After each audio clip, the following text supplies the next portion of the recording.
Que a graça e a paz do Senhor Jesus Cristo esteja abundante em sua vida, em seu coração.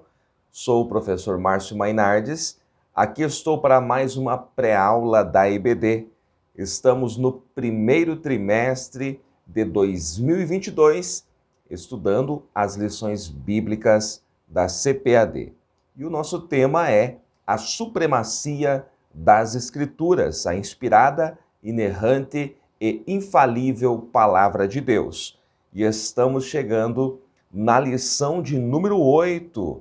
A lição de número 8 traz o título A Lei e os Evangelhos Revelam Jesus. O nosso texto áureo está em Deuteronômio, capítulo de número 6, versículo de número 4, que diz: Ouve, Israel, o Senhor nosso Deus é o único Senhor. A verdade prática da nossa lição diz que a lei não salva, mas esboça o plano da redenção em Cristo, confirmado nos Evangelhos.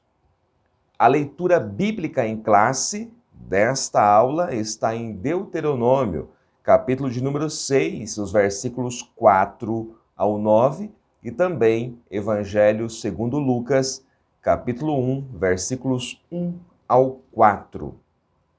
É importante dizer para você que esta parte desse texto que está em Deuteronômio, capítulo de número 6, é chamada de Shema. O que é Shema? Shema é ouve. Este é o texto mais importante da Torá para os judeus. Ouve, ó Israel. Então, esta parte do capítulo 6, versículos 4 ao 11, é o famoso Shema, a qual os judeus até hoje têm como a parte mais importante da lei. E o versículo 5, que diz: Amarás, pois, ao Senhor teu Deus de todo o teu coração, e de toda a tua alma, e de todas as tuas forças. Este versículo foi ratificado por Jesus como a principal parte da lei. O maior mandamento é: amarás ao Senhor teu Deus. E o segundo, semelhante a este, Jesus disse, que é: amarás o teu próximo como a ti mesmo. Foi esta a resposta que o Senhor Jesus deu quando lhe perguntaram qual era o maior mandamento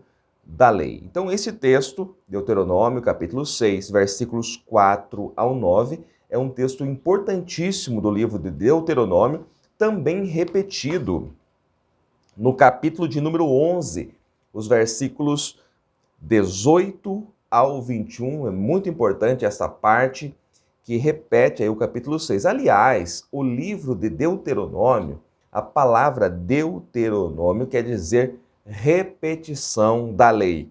Alguns comentários bíblicos traduzem como segunda lei, mas não existe uma segunda lei. É uma repetição daquilo que Moisés já havia falado. Deuteronômio é aquele momento em que o povo estava prestes a entrar na terra prometida, prestes a entrar em Canaã, a tomar posse da promessa de Deus. Ali nas campinas de Moabe, o Senhor pede a Moisés que repita aquela geração, aquela nova geração ali que estava no deserto, que tinha passado por 40 anos andando por aquele deserto, que ele repetisse a lei que o Senhor lhe havia dado ali no Sinai. Por isso que Deuteronômio significa repetição da lei. Isto é muito importante.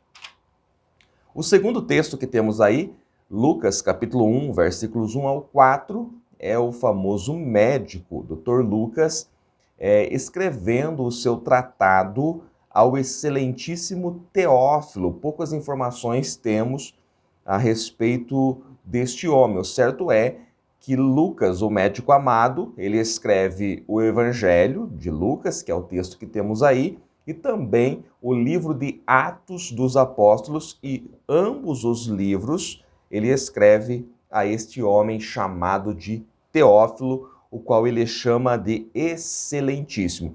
Por isso, é muito importante o Evangelho segundo Lucas, porque o mesmo diz que pesquisou minuciosamente os detalhes com aqueles que presenciaram os fatos. Por isso que muitos teólogos preferem, dos evangelhos sinóticos, escolhem o livro de Lucas, o Evangelho segundo Lucas, para basear os seus estudos, a sua cronologia bíblica também.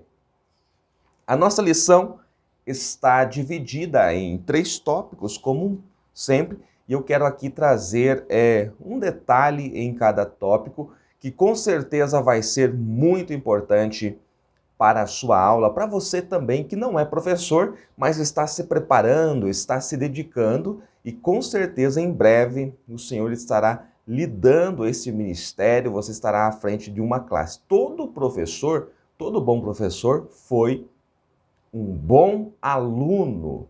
Antes de eu ser professor na EBD, eu me dedicava em estudar a lição sozinho durante a semana, em escrever, em fazer o meu esboço.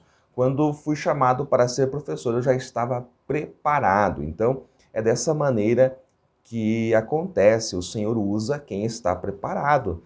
Não vai vir uma unção de professor sobre a sua vida. Então, começa a estudar. Você que é aluno, começa a estudar mais, a escrever, a fazer o seu esboço. E com certeza, no tempo certo, o Senhor cumprirá as promessas que fez em sua vida. Receba essa palavra profética para a sua vida. Antes de adentrar aqui no meu comentário a respeito da lição, eu quero agradecer a todos que têm acompanhado o nosso canal. Na lição de número 7 eu falei para os irmãos falarem da sua cidade, onde estão acompanhando, e vários irmãos colocaram aí nos comentários e eu procuro responder a todos na medida do possível, tá? Então, obrigado pelo carinho dos irmãos, as palavras de apoio que tenho recebido a cada dia nos comentários aqui no YouTube. Isto motiva, isto serve de combustível para nós estar a cada dia mais se dedicando na obra do Senhor. Vamos lá então, a nossa lição se divide em 3 tópicos. O primeiro é Pentateuco, a lei de Deus. O segundo tópico diz os evangelhos, a mensagem de Cristo. Eu vou falar a respeito, será que é os evangelhos? Ah, são 4 evangelhos. Será que não seriam não seria 4 evangelistas falando do mesmo evangelho? Vamos falar disso quando chegarmos lá. E o terceiro tópico, uma mensagem transformadora. Então, começando aqui pelo primeiro tópico, nós temos que definir Pentateuco. Pentateuco, o que é esta palavra? O que significa esta palavra? Penta significa 5. Então, Pentateuco, a segunda palavra aí, teuchos ou teucos, significaria volumes. Então, 5 volumes. Quando nós falamos Pentateuco, estamos nos referindo aos 5 primeiros livros da Bíblia Sagrada escritos por Moisés. Gênesis, Êxodo, Levítico, Números e Deuteronômio. De Gênesis a Deuteronômio, estes 5 livros são chamados de Pentateuco, que são os 5 volumes. Também esta parte é chamada de Torá. Os judeus chamam de Torá. O que significaria Torá? Seriam instruções ou instrução, ensino, direção. Esse é o significado da palavra Torá. Vamos então fazer aqui algumas análises. Primeiro lugar, lei. Quando fala lei, é uma palavra que traz deveres, obrigação ou obrigações. Por que lei? A lei é necessária por causa da quebra de princípio. A lei é necessária quando princípios são quebrados. Por exemplo, Deus não precisava colocar uma lei para Adão dizendo não matarás. Iria matar a sua esposa, iria matar o seu filho. Por quê? Deus não fez o homem para matar outro homem. Então não haveria necessidade desse mandamento. Quando Caim quebra o princípio, qual é o princípio? Viver em unidade, viver em amor, multiplicar, encher a terra. Este era o princípio que Deus deixou para o homem. Quando Caim derrama o sangue do seu irmão na terra, o primeiro homicídio, ali um princípio é quebrado. A partir de agora, nós temos um problema grave, porque o princípio do amor, o princípio da irmandade, o princípio da união foi quebrado quando Caim derramou o sangue do seu irmão Abel na terra. Nós temos um problema. Então, a lei é necessária quando princípios são quebrados. Por que precisa uma lei dizendo não furtarás? Porque alguém furtou. Por que a lei precisa dizer não cobiçarás? Porque alguém cobiça. Vamos falar mais disso na sequência. É importante que você saiba aqui no primeiro tópico que a parte moral da lei ela é permanente. Ela vale em qualquer tempo e em qualquer lugar. O que seria a lei moral? Isso que eu acabei de dizer. Não matarás, amarás o teu irmão, amarás a Deus, não furtarás, não cobiçarás. Isto é bom em qualquer lugar e em qualquer tempo. Então, não cobiçarás. Isto é um mandamento não só para o judeu, que recebeu isto originalmente, mas para qualquer povo gentil, em qualquer lugar do mundo e em qualquer tempo. Então, a parte moral da lei é permanente. Quando nós estudamos a lei, isso está no segundo tópico da nossa lição, nosso comentarista diz que nós temos que atentar para 3 aspectos. Nós temos a lei moral, que eu acabei de mencionar, nós temos a lei cerimonial, é a parte da liturgia. Vou fazer um sacrifício, de que maneira devo efetuar este sacrifício? Qual animal eu devo oferecer? Como devo preparar este animal para o sacrifício? Como oferecer o culto a Deus? Até onde eu posso entrar no santuário? Isto era lei cerimonial. E nós temos um terceiro aspecto, que é o aspecto civil da lei. Por exemplo, o viver em sociedade. Como devo me comportar com os meus irmãos? Como que devo... qual é a lei para a terra? Posso vender a minha parte da herança? Posso vender a minha terra para outro? Não posso. E quando eu empobrecer? E quando o meu boi passar para o lado do vizinho? Qual é a lei para isso? Então, tudo isso estava preconizado. Então, quando estudamos lei, devemos atentar para a lei no aspecto moral, no aspecto cerimonial e no aspecto civil. Isso é muito importante, marque isso e se aprofunde nesta parte. A lei foi necessária, então, para evidenciar os pecados individuais. Presta atenção que Deus não deixou nenhuma lei escrita para Adão, nenhuma pedra escrita a lei para Adão. Isso não aconteceu. Mas quando o pecado começou a se multiplicar, então Deus trouxe a lei aos homens. Eu vou ler um texto aqui, e se você puder acompanhar, aí na sua Bíblia, se você estiver na sua casa, tiver tempo para isso, se não, depois, quando você estiver disponível, marque esse texto na sua Bíblia, que é Romanos, capítulo 5, os versículos 13 e 14. Então, presta atenção que a lei foi necessária para evidenciar os pecados individuais. Professor, eu não entendi, vou ser mais claro. Quando o homem caiu, qual foi a sentença sobre a humanidade? A sentença sobre o homem? A morte. O salário do pecado é a morte. O homem pecou, veio a morte como juízo. Então, todos estavam sentenciados no pecado de Adão, na morte. Então, não haveria julgamentos para os pecados individuais, para o cidadão que furtasse, para o cidadão que cobiçasse, que adulterasse, que matasse. Não havia nenhuma sentença para esse cidadão. Então, a lei foi necessária para punir esses pecados individuais desses homens. Então, a partir do momento que nós temos lei, o cidadão matava. O que a lei dizia? Que ele tinha que morrer. Então, ele não iria aguardar a morte natural, que era o juízo de Deus sobre o pecado de Adão. Está entendendo? ele seria morto porque ele matou alguém, porque a lei era olho por olho, dente por dente. Entenda esse versículo, esses versículos, né? São dois. Romanos 5, versículos 13 e 14. Porque até a lei estava o pecado no mundo, mas o pecado não é imputado não havendo lei. Então todos estavam condenados em Adão.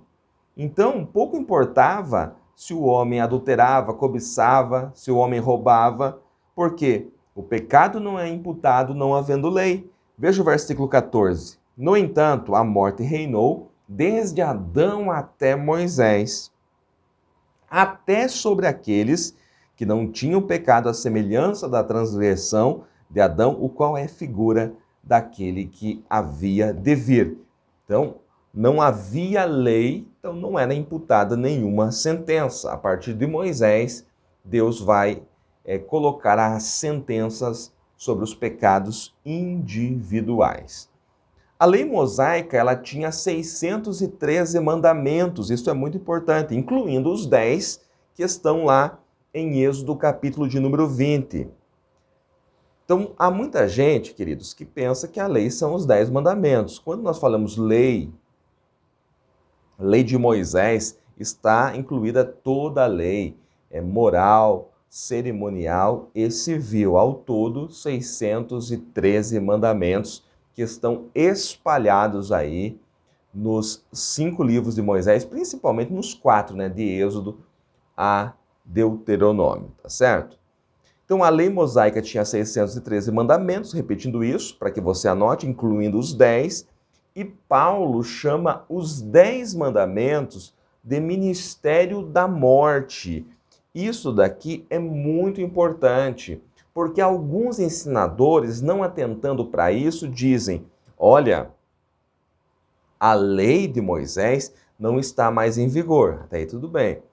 O que está em vigor são os 10 mandamentos. É muito cuidado com isso, porque se os 10 mandamentos estão em vigor, você precisa cumprir os 10.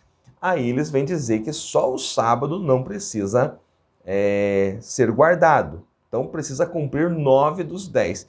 Precisa ter muito cuidado, porque o que é chamado de ministério da morte não são os 603 mandamentos da lei civil e cerimonial. São exatamente os 10 mandamentos. Você nunca leu esse texto? Segunda carta de Paulo aos Coríntios, capítulo 3 e o versículo 7. Eu vou ler para você agora. Diz assim, e se o ministério da morte, olha só, e se o ministério da morte gravado com letras em pedra veio em glória, de maneira que os filhos de Israel não podiam olhar para a face de Moisés por causa da glória do seu rosto, a qual era transitória, como não será de maior glória o ministério do Espírito? Preste atenção para o início do versículo 7. E se o ministério da morte gravado com letras em pedras? Aí eu faço uma pergunta. O que foi gravado com letras em pedra?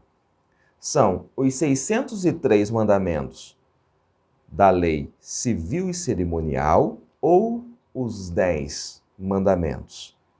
Respondo, o que foi gravado com letras em pedra foram os 10 mandamentos, tá certo? Então essa parte aí precisa ficar bem claro para você.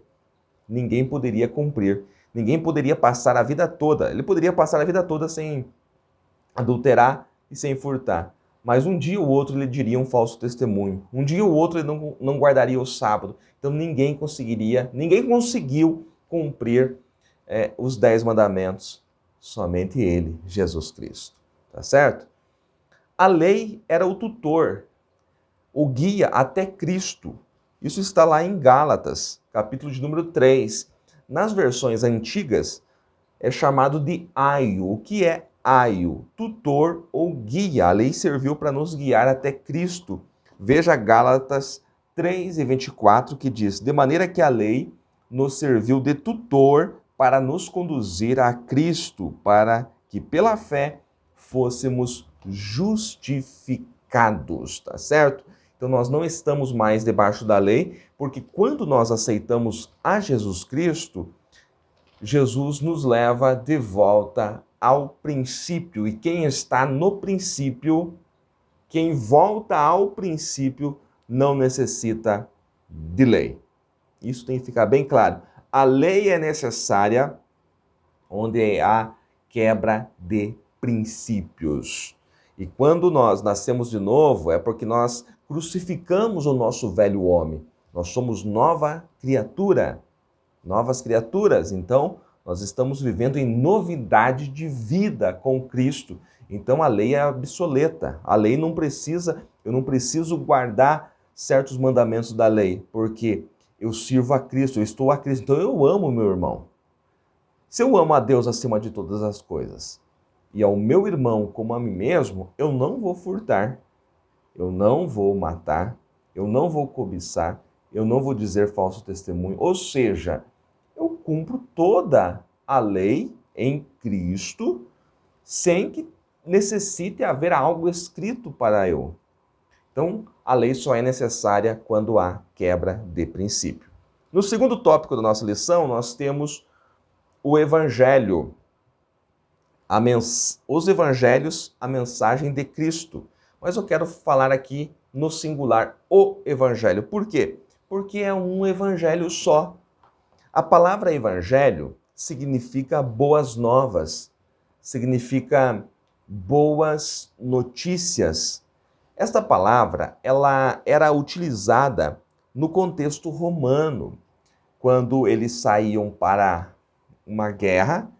Então, é necessário que você entenda aquele tempo que não havia TV, não havia telefone, não havia celular, não havia nada, e-mail. Então, eles iam para a guerra, os homens iam para a guerra, os soldados, e quando eles venciam a guerra, vinha um arauto, um mensageiro, anunciar na cidade ou nas cidades que o exército romano venceu. Este mensageiro, ele trazia boas novas, boas notícias. Então, esta palavra, ela era utilizada durante o Império Romano, mesmo antes de Jesus Cristo. Isso é importante você saber. Jesus não inventou essa palavra, nem os apóstolos. Essa palavra já existia. Boas notícias, boas novas. Então, eles noticiavam que o exército venceu, que os romanos venceram mais uma vez a batalha. Eram boas notícias, porque eles venciam quase todas as batalhas. Mas de repente vem um rei maior do que César, maior do que os Césares. Veio um rei maior, que ele veio não para vencer batalhas, não para vencer guerras com espadas, com escudos, mas para vencer o império das trevas, derramando o seu sangue, vencendo a morte e o inferno e trazendo salvação, abrindo a porta do reino para os homens. Esta era a boa notícia, esta é a boa notícia. Então, na Bíblia nós temos, queridos, apenas um evangelho escrito por 4 evangelistas. Na Bíblia nós temos um evangelho escrito por 4 evangelistas, então nós falamos os 4 evangelhos, mas é um evangelho que foi escrito por Mateus, Marcos, João e Lucas, tá certo? Ah, professor, mas não existe o evangelho eterno, o evangelho da graça, o evangelho do reino? Não, isso aí foi criação dos teólogos que pregam as dispensações. Então eles criaram essa questão de separar os evangelhos. Mas é um evangelho. Paulo mesmo diz, olha, só tem esse evangelho. Se alguém anunciar outro evangelho, que seja anátema. Então, evangelho do reino, evangelho eterno, evangelho da graça, são nomes diferentes para a mesma coisa, para o evangelho de Jesus Cristo. Isso precisa ficar claro para você. O evangelho é a chegada do reino de Deus. Foi a principal mensagem de Jesus e dos apóstolos. Jesus, por onde andou, os apóstolos também pregaram o evangelho do reino de Deus. E a salvação? Como entender essa questão de salvação e reino de Deus? A salvação é a porta de entrada no reino de Deus. A salvação é a entrada no reino de Deus. Cristo é a porta do reino. E a salvação é o primeiro passo para que você entre no reino de Deus, é passar por Cristo, pela salvação. Entenda uma coisa, veja João 10, versículo 9, que Jesus diz assim: eu sou a porta, se alguém entrar por mim, salvar-se-á, entrará, sairá e achará pastagens. Então, o reino de Deus ele é muito amplo. A salvação é o primeiro passo. Ei, tem muita gente que vem para o Evangelho, aceita Cristo como seu Salvador e fica nesse primeiro passo. Perceba que Jesus diz que ele é a porta. Quem entra por ele vai se salvar, porque o primeiro passo é a salvação. Ele entrará, passará pela porta e sairá do outro lado e achará pastos verdejantes. Então, a porta não é lugar para ficar. Ninguém fica na porta. A porta só tem uma serventia: entrar. Você entra pela porta, você passa pela porta, mas você não mora na porta. Você sai do outro lado. Então, esta é uma verdade que os crentes hoje precisam entender, que há campos verdejantes, que dentro do reino de Deus há coisas extraordinárias, há vida abundante, há dons ministeriais, dons espirituais, coisas disponíveis que o Espírito de Deus quer entregar, mas se você fica na porta, você não alcança essas coisas. Então, tome essa palavra, João 10 e 9, para a sua vida agora. Já passou pela porta, pela salvação? Agora você sai do outro lado e pode ficar à vontade, que você encontrará pastos verdejantes. O último tópico fala que o Evangelho transforma. Então, onde o reino de Deus se manifesta, há evidências individuais no caráter das pessoas. Então, o terceiro tópico aqui foca nisso, que o Evangelho, a mensagem de Cristo, ela traz uma transformação, uma mensagem transformadora. Então, vamos atentar para alguns detalhes aqui. Transformação do caráter. É impossível que a pessoa conheça as boas novas da salvação e viva da mesma forma. Então, é necessário haver uma mudança no caráter de quem encontrou a Cristo. Segundo, a restauração familiar, no casamento, no relacionamento entre pais e filhos, na união indissolúvel, né? Porque o casamento é uma união eterna até que a morte os separe. Isso tem que ficar bem claro. Jesus trouxe de volta o princípio quando os fariseus tentaram confrontar ele com Moisés, jogar Moisés contra Cristo, Cristo contra Moisés. Jesus disse, mas no princípio, veja que Jesus sempre quer trazer o princípio. Deus permitiu o divórcio, lá em Deuteronômio 24, na lei. Mas no princípio não foi assim. Ele sempre volta ao princípio, porque quando estamos no princípio, não há necessidade de lei.